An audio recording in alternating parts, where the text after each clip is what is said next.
First Alert Weather.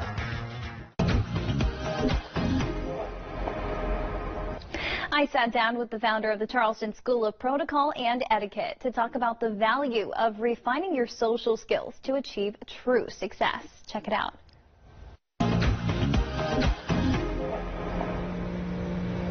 The Charleston School of Protocol hosts events, programs, certifications, and professionalism coaching to the people of Palmetto. Children and adults alike can refine their social skills critical to achieve true success.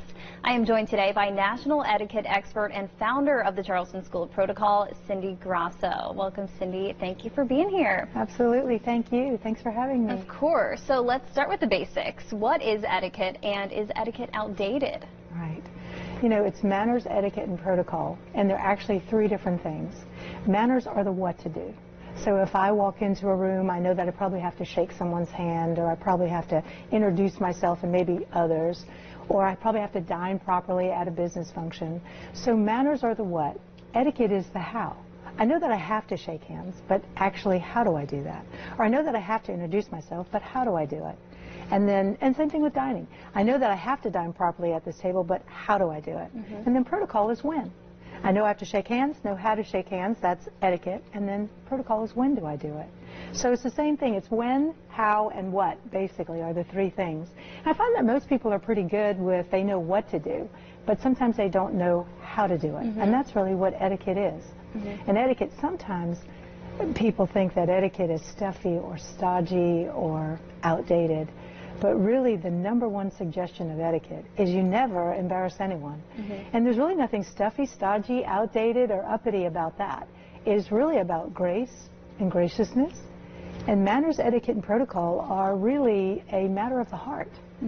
So, no, it's not outdated. Good. It's always going to be in style. That's always going to be in style. And you think about something that the earliest writings of manners and etiquette and protocol were 2500 BC by the ancient Greeks.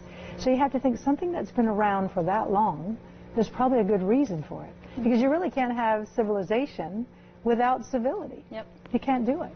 I think when a lot of people think about etiquette, they think about rules and rule following. Can you talk about how rules kind of fit into this? Yes. You know, people really do think it's about the rules, and I always want to say, you know, it's really never been about the rules.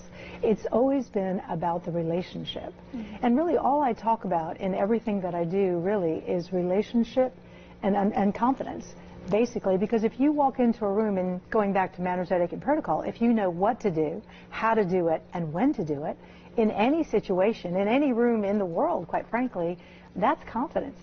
As a matter of fact, the definition of confidence, Webster 1B, faith or belief that you are acting in a right, proper, and effective manner. And if we really peel the onion back on that, the right, proper, and effective manner really are rooted in manners, etiquette, and protocol.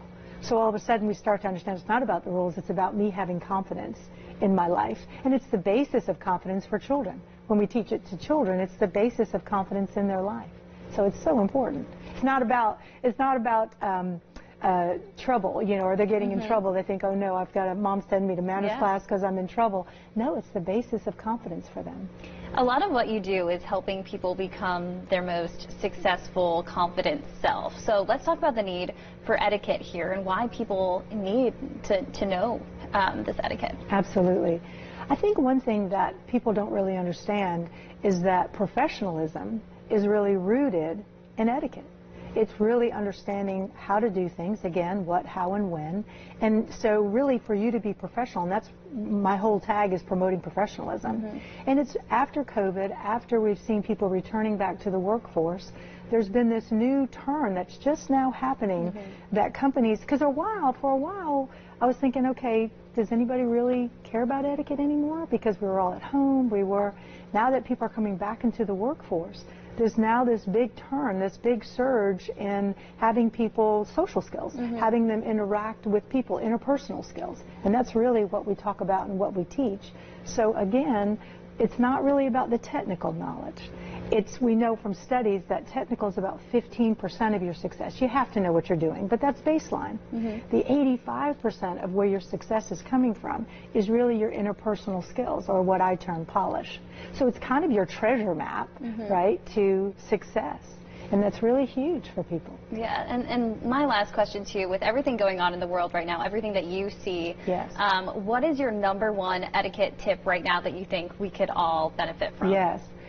I have a lot of them actually, but probably the biggest one is to always remember that this is a matter of the heart.